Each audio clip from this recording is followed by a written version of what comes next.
कैसे हो भाई।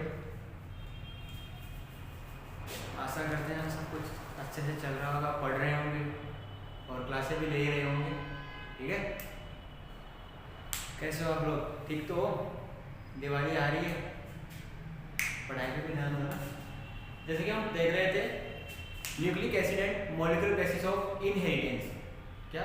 Nucleic acid and molecular basis of inheritance.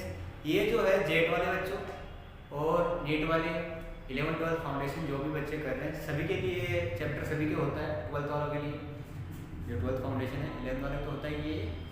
तो उसमें हम देख रहे हैं कि न्यूक्लिक एसिड के बारे में देख लिया तो हमने। बाकी हमने लास्ट लेक्चर में हमने क्या देखा कि जो वॉटसन और क्रिक ने डबल हेलिकल मॉडल दिया था उसके बारे में कुछ उन्होंने बातें बताई, कुछ स्टेटमेंट दिए, वो हमने देख लिए। अब कुछ और रह गया डबल हेलिकल के बारे में जो मॉडल दिया उसके बारे में हमने थोड़ा बहुत और देख लिया। और आज देखेंगे एक तो थोड़ा बहुत जो रह गया वो देखेंगे और चार का फूल देखेंगे। ठीक है, तो ये क्या क्या बताते हैं ये देखते हैं आज के लेक्चर में। और साथ के साथ नोट्स तो बना ही रहे होंगे, लास्ट लेक्चर से लिखा रहे हैं ना, लास्ट क्लास से लिखा रहे हैं। ठीक है, जो मैं यहाँ लिख रहा हूँ वो एनसीईआरटी एक के शॉर्ट नोट्स हो गए और समझ में आ ही रहा होगा यहाँ पे। ठीक है, देखो आज देखते हैं डीएनए की डबल हेलिकल का जो बचा हुआ भाग है वो ये देखते हैं। तो एक तो हमने कल क्या देखा, दोबारा से देख लो पूरा। वॉटसन और क्रिक ने डबल हेलिकल मॉडल दिया था, कब दिया था? 1953 के अंदर, 1953 में दिया। ठीक है, दूसरी चीज ये बता दिया वॉटसन और क्रिक ने। दूसरी चीज उन्होंने बताया कि जो न्यूक्लियोटाइडों से मिलकर डीएनए की जो संरचना बनी हुई है, न्यूक्लियोटाइडों से मिलकर के बनी है, जो ये संरचना बनी हुई है, इनकी जो मेन आधार, ये जो आधार बनाता है, आधार को मैंने दूसरा क्या बोला था, एक तरीके से ये एक डीएनए या फिर बोले न्यूक्लियोटाइड की जो वो है, क्या है, बैकबोन है। बैकबोन का मतलब समझ में आता है ना? अरे हमारे शरीर के जो बॉडी है उसकी बैकबोन क्या है? रीढ़ की हड्डी है। तो ऐसे ही ये क्या है, जैसे हमारे शरीर को पूरे वो संभाले रखती है रीढ़ की हड्डी, वैसे ही ये क्या है, ये डीएनए की आधार है, डीएनए का आधार है, बैकबोन बोल सकते हैं, मतलब इंपॉर्टेंट रोल प्ले करती है। तो ये कौन होगा बताओ? एक तो क्या होगी, पेंटोज शुगर और फॉस्फेट ग्रुप। ये जो है ये तो एक डीएनए के अंदर आधार का काम करते हैं। ठीक है, आधार बनाते हैं कोई भी जो डीएनए है उसका। दूसरी चीज एक जो है ये तो इसके अंदर आ गया, आधार बना रहा है। अब दूसरी चीज इसके अंदर की ओर, बाहर की ओर फॉस्फेट है, यहाँ शुगर है, और अंदर की ओर होते हैं नाइट्रोजनिक क्षार, नाइट्रोजनिक बेसिस। जैसे यहाँ अगर थायमिन जुड़ा हुआ है, इधर अगर एडेनिन जुड़ा हुआ है, इधर अगर गुआनिन है, इधर अगर साइटोसिन है, शुगर से जुड़ा हुआ है, और फॉस्फेट बाहर की तरफ होता है। ठीक, तो हम बोले कि एडेनिन और जो थायमिन होते हैं वो दो हाइड्रोजन बॉन्ड बनाते हैं और इस जो डीएनए की जो डबल हेलिकल संरचना है इसको बनाए रखते हैं। यही देखा, अरे यही बोला था ना। फिर थोड़ा एक्स्ट्रा जाके हमने ये जरूर देखा कि एडेनिन और थायमिन है, इनके अंदर ये जो बॉन्ड लेंथ होती है वो 2.8 एंगस्ट्रॉम होती है, ये जो होती है 3.0 एंगस्ट्रॉम होती है। ये भी हमने देखा था, पर थोड़ा एक्स्ट्रा है, इतना ज्यादा डीप में जाता नहीं है एग्जामिनर। ठीक है, दूसरी चीज हमने देखा जो गुआनिन और जो साइटोसिन होते हैं, जो चारगांव सर ने बताया था, तो क्या बताया था, गुआनिन और साइटोसिन जो होता है कितने बंध के द्वारा जुड़ता है? 3 हाइड्रोजन बंध के द्वारा। अब एक तो क्वेश्चन तुम्हारी यहीं से बन जाएगा कि शुगर और नाइट्रोजन क्षार के बीच में कौन सा बंध होता है? कौन सा होता है? ग्लाइकोसिडिक बॉन्ड, यही होता है। और शुगर और जो फॉस्फेट ग्रुप है उसके बीच में कौन सा बॉन्ड आता है? Phosphoester bond. अब मैं बोलूं इन तीनों को मिलाकर, नाइट्रोजन क्षार, पेंटोज शुगर और एक फॉस्फेट ग्रुप को कंबाइंड रूप से हमने कोई टर्म का नाम दिया था, क्या दिया था? न्यूक्लियोटाइड। तो बिटवीन न्यूक्लियोटाइड्स, दो न्यूक्लियोटाइड्स आपस में जुड़ रहे हैं, जैसे मेरे को ये बताओ, ये एक न्यूक्लियोटाइड, ये दूसरा न्यूक्लियोटाइड, ये आपस में जुड़ रहे हैं, ये कौन सा बॉन्ड है? दो न्यूक्लियोटाइडों को जोड़ने वाला बॉन्ड कौन सा होता है? Phosphodiester bond. कौन सा? Phosphodiester bond. अरे यही होता है, यही होता है ना? कौन सा होता है? दो न्यूक्लियोटाइडों को जोड़ने वाला फॉस्फोडाइएस्टर बॉन्ड होता है। और चौथा क्या हो जाएगा? चौथा ये हो जाएगा कि दो क्षार समूह को आपस में जोड़ने वाला बंध को क्या कहते हैं? हाइड्रोजन। ठीक है, तो हम कहाँ थे, वॉट्स एंड क्रिक के मॉडल पे। उन्होंने इन जनरल ये तो बता दिया था एडेनिन और थायमिन के बीच में 2 हाइड्रोजन बॉन्ड, गुआनिन और साइटोसिन के बीच में 3 हाइड्रोजन बॉन्ड। ये तो किन्होंने बताया, सर चार्गॉफ ने बताया था, एरविन चार्गॉफ ने बताया था, ठीक है। इसके बाद में जो वॉटसन और क्रिक है वो बोलते हैं कि एडेनिन और थायमिन ये जो कॉम्प्लीमेंट्री क्षार युग्म होते हैं, ये क्षार युग्म आपस में हाइड्रोजन बॉन्ड बना के डीएनए के डबल हेलिकल मॉडल की जो संरचना है उसको स्थायी बना के रखते हैं। इनके बीच की जो दूरी है उसको बना के रखने में हमारी सहायता करते हैं, ठीक है। ये हमने देख लिया। उसके बाद में हमने देखा, इसकी भी याद है कि नहीं, गुआनिन और साइटोसिन की बॉन्ड लेंथ बताई थी लास्ट के अंदर, कितनी बताई थी, 2.8, इसकी 3.0 सेम है, बीच में जो है इसकी याद रखो 2.9 एंगस्ट्रॉम में है, ठीक है। यहाँ तक हमने लास्ट लेक्चर में देख लिया था। अब हम देखते हैं थोड़ा और कि जो न्यूक्लियोटाइड्स होते हैं, ये जो न्यूक्लियोटाइड्स हैं, न्यूक्लियोटाइड से मिल के जो डीएनए की संरचना बना रहे हैं, ये जो है इनकी जो पोलैरिटी होती है, ध्रुवता होती है, वो कैसे होती है, विपरीत होती है। अगर यहाँ इसके 5 डेज के ऊपर फॉस्फेट ग्रुप है, क्या है, फॉस्फेट ग्रुप, इसके लिए यहाँ पे क्या बोलते हैं, फॉस्फेट। और यहाँ 3 डेज, इस यहाँ पे क्या है, हाइड्रोक्सी ग्रुप। दिखाई दे रहा है हाइड्रोक्सी ग्रुप, दिखाई दे रहा है क्या, देखो यहीं पे देख लेते हैं। ये जो 3 डेज एंड है, यहाँ पे हाइड्रोक्सी एंड होगा और यहाँ पे 5 डेज, तो ये दोनों अपोजिट हो गए। अगर इस न्यूक्लियोटाइड से बने हुए, सॉरी उल्टा हो गया ना, ये देखो यहाँ आ रहा है 3 डेज और यहाँ क्या है, तो यहाँ पर OH फ्री है, यहाँ पे फॉस्फेट ग्रुप 5 डेज। तो हम बोलते हैं, हम तो क्या बोले, वॉटसन और क्रिक ने बताया था, हम तो क्या ही बोले, जो साइंटिस्ट लोगों के द्वारा बताया हुआ है वही तो पढ़ रहे हैं आज हम थोड़ी ना कोई खोज कर रहे हैं, ठीक है। तो वॉटसन और क्रिक बताते हैं कि ये जो डीएनए होता है, इनकी जो ध्रुवता होती है वो विपरीत होती है। अगर एक स्ट्रैंड 5 to 3 है तो दूसरा स्ट्रैंड 3 to 5 होगा, ठीक है, ये बताते हैं।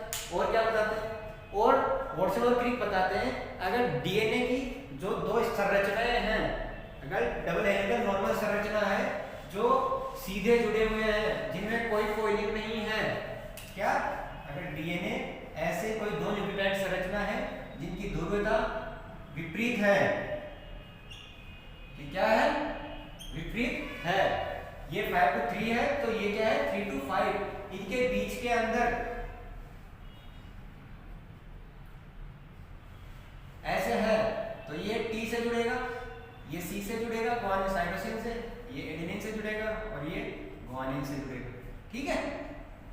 अगर ऐसे कोई जुड़ा हुआ है और अगर हम देखते हैं कि इसको अगर राइट हैंडेड कॉइलिंग कराते हैं, वैसे तो मैंने लास्ट लेक्चर में आपको बताया था BDNA जो होता है उसके अंदर क्या कैसी कॉइलिंग होती है, राइट हैंडेड ही होती है ना।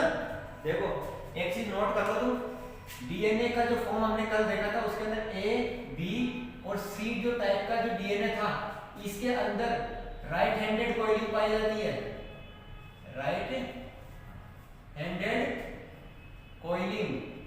राइट हैंडेड कॉइलिंग का मतलब क्या है, अगर हम देखें ये कोई डीएनए के 2 स्ट्रैंड है, उनको राइट में राइट टर्न करवाएंगे, अरे जैसे 2 धागे लो और उसको राइट में ऐसे टर्न कराओ राइट, तो जब वो धागे आपस में ओवरलैप होंगे वैसे ही ये ओवरलैप हो रहे हैं, ठीक है। तो हम बोलते हैं डीएनए का जो फॉर्म मैंने बताया था कल A B C D, इनमें होता है राइट हैंडेड कॉइलिंग। दूसरा इसको बोलते हैं दक्षिणावर्त घूर्णन,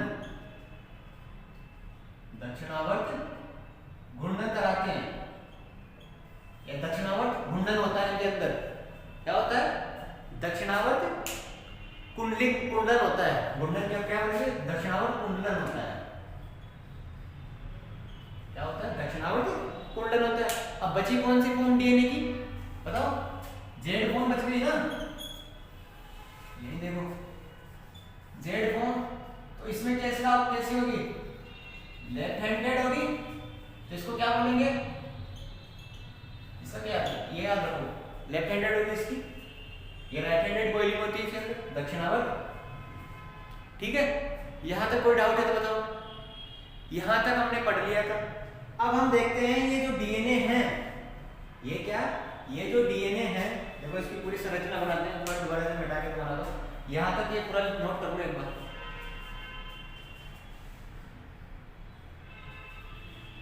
कर लिया होगा, खोज कर लिया करो ना, एक तो लेक्चर भी छोटा आता है, इतना टाइम लिखने में दे नहीं सकते, ठीक है। देखो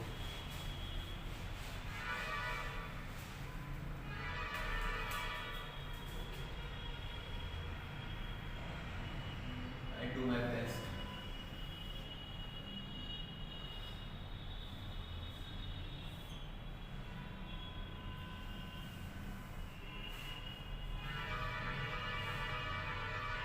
सही नहीं बन रहा, दोबारा बना देना, एक सेकंड, अच्छा बनाएंगे।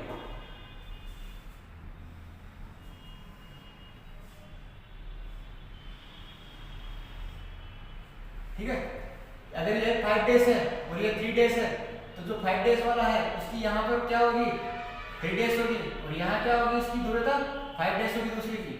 यहाँ इसकी 5 डेज है तो यहाँ क्या है इसकी 3 डेज दूरता है।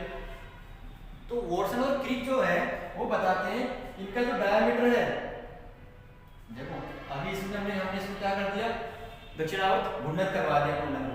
अगर हम नॉर्मल स्टेट में देखेंगे तो ये ऐसे हैं, इनको दक्षिणावर्त जब घुमाया तो ये जो ग्रुप्स है, ऐसे जो ग्रुप्स है ये क्या है एक दूसरे के ऊपर आ जाएंगे। तो वॉटसन और क्रिक बोलते हैं कि ये जो इनके बीच की दूरी है ये होती है 20 एंगस्ट्रॉम की। दो न्यूक्लियोटाइडों के द्वारा बनी हुई डीएनए की जो संरचना है, स्टैंड है डीएनए के, ऐसे जब दो डीएनए स्टैंड आपस में जुड़ जाते हैं नाइट्रोजन की क्षार के हाइड्रोजन बंधु के द्वारा, तब इन दोनों डीएनए स्टैंडों के बीच के अंदर 20 एंगस्ट्रॉम की दूरी रहती है। ठीक है, और हमने पहले देख भी लिया कि जो नाइट्रोजन क्षार जो होते हैं वो अपने बीच में हाइड्रोजन बंध बनाते हैं, और ये जो हाइड्रोजन बंध बनाते हैं ये यही काम करते हैं इन दोनों के बीच की दूरी को स्थायी बनाए रखने का। ठीक है, दूसरा हम देखते हैं एक कुंडलन। एक कुंडलन का मतलब देखो यहां से एक बार इसको मिटा देते हैं,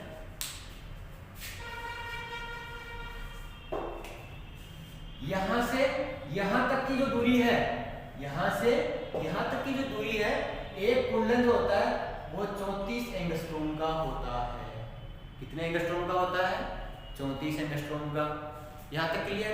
अब मेरे को आप एक क्वेश्चन का जवाब दोगे? कमेंट बॉक्स में कमेंट करना है, जैसे ये क्वेश्चन जिसको भी आंसर आएगा 5 सेकंड में। कितने सेकंड में? 5 सेकंड में। देखो मैंने कल आपको A, B, C, D और Z प्रकार के डीएनए के अंदर मैंने number of base pair, nucleotide base pair बताया था ना कितने होते हैं। तो मेरे को ये बताओ इसके एक कुंडलन में, इसके अंदर एक हेलिकल संरचना जो है, एक सर्कल जो है, इसके अंदर कितने न्यूक्लियोटाइड बेस पेयर होंगे? बेस के पेयर 4 युग्म कितने होंगे बताओ? कितने होंगे? 10 होंगे ना? अरे 10 बेस पेयर होंगे ना। बी में 10 होते हैं, ए में 11 होते हैं, सी में 9 होते हैं, डी में 8 होते हैं और जेड में 12 होते हैं। डी से स्टार्ट हो जाओ, 8 9 10 11 12 और जेड में 12 हो जाएगा। ठीक है, क्लियर? ये बता दिया। और क्या, दोनों डीएनए के मध्य के बीच की दूरी 34 एंगस्ट्रॉम, एक पूरे हेलिकल की जो दूरी होती है वो 34 एंगस्ट्रॉम, ये 20 एंगस्ट्रॉम, एक हेलिकल की जो पूरी लेंथ होती है वो 34 एंगस्ट्रॉम की होती है। और अगर जैसे एडेनिन थाइमिन ऐसे नाइट्रोजन क्षार है, दूसरा ये है गुआनिन साइटोसिन, तीसरा थाइमिन एडेनिन दोबारा से ये आता है, तो हम बोलते हैं दो क्षार युग्मों के बीच की दूरी 34 एंगस्ट्रॉम होती है, 0.34 एंगस्ट्रॉम होती है। क्या होती है? क्या होती है बताओ? दो क्षार युग्मों के बीच की दूरी 0. कितनी होती है? 0.34, सॉरी ये नैनोमीटर में होती है। देखो सॉरी ना, कितने में? इसको लेंगे 3.4 एंगस्ट्रॉम है ना। एंगस्ट्रॉम में कितनी? 3.4 एंगस्ट्रॉम। और नैनोमीटर में हम इसको क्या लिखेंगे? नैनोमीटर में ये तो हो जाएगा 3.4 नैनोमीटर, और इसको लिखेंगे क्या? 0.34 नैनोमीटर।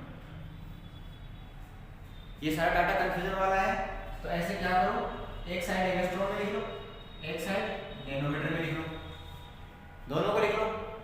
जो हेलिकल की जो पूरी लेंथ है एक 360 डिग्री पे टर्न पे हो रहा है, उसको तो क्या बोलेंगे? वो लेंथ 3.4 नैनोमीटर, नैनोमीटर में 3.4 नैनोमीटर, एंगस्ट्रॉम में 34 एंगस्ट्रॉम, ठीक है। और एंगस्ट्रॉम के अंदर ये जो दूरी है दो क्षार युग्मों के बीच की दूरी, ये कितनी होती है 3.4 एंगस्ट्रॉम, और ये कितनी होती है 0.34 नैनोमीटर। दो यूनिटों में पूछता है क्वेश्चन पे, वहां भी ध्यान रखना है, ठीक है। एक चीज, इसको इनके बीच की दूरी को भी हम क्या बोलते हैं, इसके अंदर नैनोमीटर के अंदर 2 नैनोमीटर बोलेंगे। दो डीएनए युग्मों, दो जो डीएनए स्ट्रैंड होते हैं, इनके बीच की दूरी 20 एंगस्ट्रॉम होती है। एंगस्ट्रॉम के अंदर कितनी होती है 20 एंगस्ट्रॉम होती है, दोनों स्ट्रैंडों के बीच की दूरी। ये क्या है बेस पेयर के बीच की दूरी, और ये क्या है एक हेलिकल की दूरी, ठीक है, नोट कर लेना। और इसको क्या बोलेंगे 2 नैनोमीटर। अच्छे से लिखिए इसको, देखो 20 एंगस्ट्रॉम और 2 नैनोमीटर, ये बोलते हैं। ये क्या है दो स्टैंड के बीच की दूरी, ये क्या है दो स्टैंड के बीच की दूरी हो गई।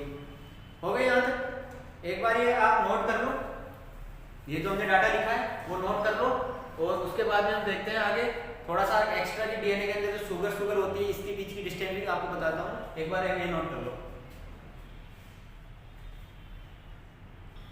ठीक है, कर लिया नोट।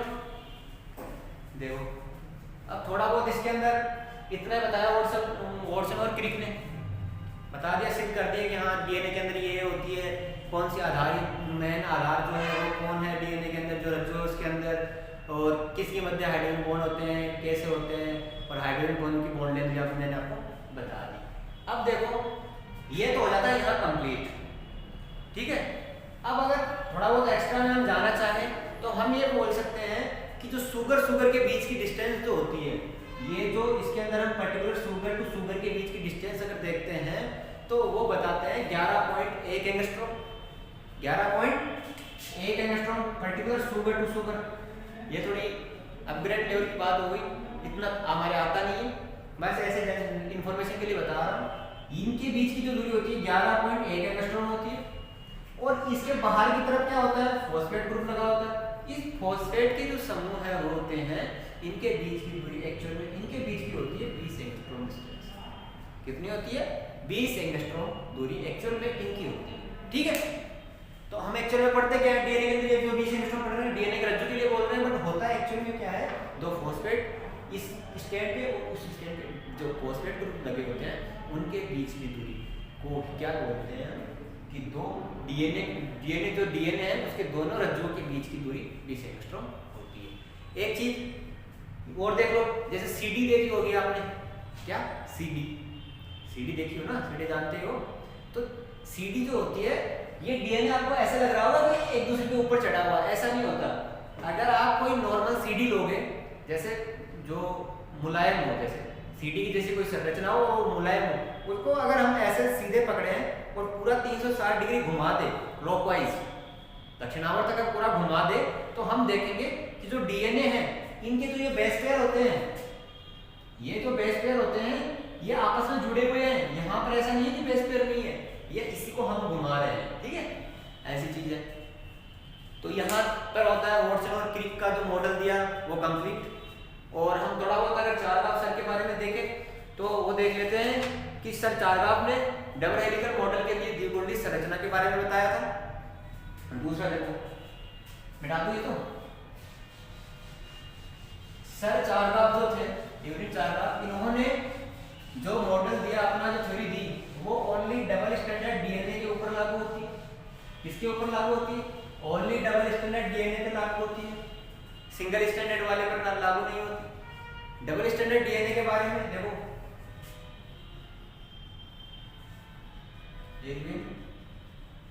चारगाफ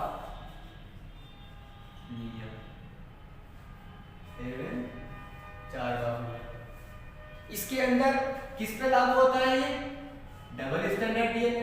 ये नोट करते चलो ना, ठीक है, साथ साथ लिखते चलो ना, ये आपके according to NCERT short note पढ़ते जा रहे हैं। एग्जैक्ट आपकी एनसीईआरटी कवर हो रही है, ठीक है, आप उसको कवर कर रहे हैं, एक्स्ट्रा जो आ रहा है वो भी मैं आपको बताते चल रहा हूँ, तो आप नोट करते चलो, ठीक है। एक तो ये बताया कि डबल स्टैंडर्ड डीएनए पे लागू होता है, दूसरा क्या बताया था, एडेनिन और जो थाइमिन होते हैं, तो ये तो क्या है, अरे हमने बोला था ना, ये बोलते हैं चारा कि प्यूरिन और जो पिरिमिडिन होते हैं ये एक दूसरे के कॉम्प्लीमेंट के आते हैं, ठीक है। अगर जैसे प्यूरिन जो है साइटोसिन, थायमिन, यूरेसिल और पिरिमिडिन एडेनिन और ग्वानिन, ये जो आते हैं ये एक दूसरे के अपोजिट आते हैं, तो इन्होंने बोला एडेनिन और जो थायमिन होते हैं इनके बीच में 2 हाइड्रोजन बॉन्ड लगते हैं, दूसरा ग्वानिन और जो साइटोसिन होता है इनके बीच में 3 हाइड्रोजन बंधों के द्वारा ये जुड़े हुए होते हैं, ठीक है। अब तीसरा नियम, पहला दूसरी बात ये कर दी, तीसरी बात करते हैं कि प्यूरिन और पिरिमिडिन जो होते हैं इक्वल होते हैं, किसी भी डीएनए स्ट्रैंड जो होगा उसके अंदर प्यूरिन और पिरिमिडिन क्या होंगे, समान होंगे, उनके लिए इन्होंने बोला A + G = क्या बोले, C + T। इसका मतलब क्या हुआ, देखो ये वैसे गलत वो हो गया ना, हाँ, प्यूरिन और पिरिमिडिन की मात्रा समान होगी, इतना ध्यान रखो, क्या होगी, प्यूरिन और पिरिमिडिन की मात्रा संरचना समान, मात्रा जो होगी किसी भी डीएनए के अंदर समान होगी। तो हम बोल रहे हैं एडेनिन ग्वानिन की जितनी मात्रा होगी किसी डीएनए के अंदर उतनी ही साइटोसिन और थायमिन की होगी, ये बोल रहे हैं। तो सर चार्गाफ ने भी यही बोला, और अभी तुम्हें समझ में भी आ रहा होगा कि ये सर ने क्यों बोला, क्योंकि जैसे यार एडेनिन है तो एडेनिन किसके साथ बनाएगा, थायमिन के साथ बनाएगा, तो जितना एडेनिन होगा उतना थायमिन की जरूरत होगी। अरे थायमिन, एडेनिन किसके साथ बॉन्ड बनाएगा, अगर थायमिन नहीं होगा वो थायमिन के साथ ही बनाएगा, तो जितने थायमिन होने उतने एडेनिन भी होने, तो हम बोलते हैं कि इनकी मात्रा जो होती है समान होती है।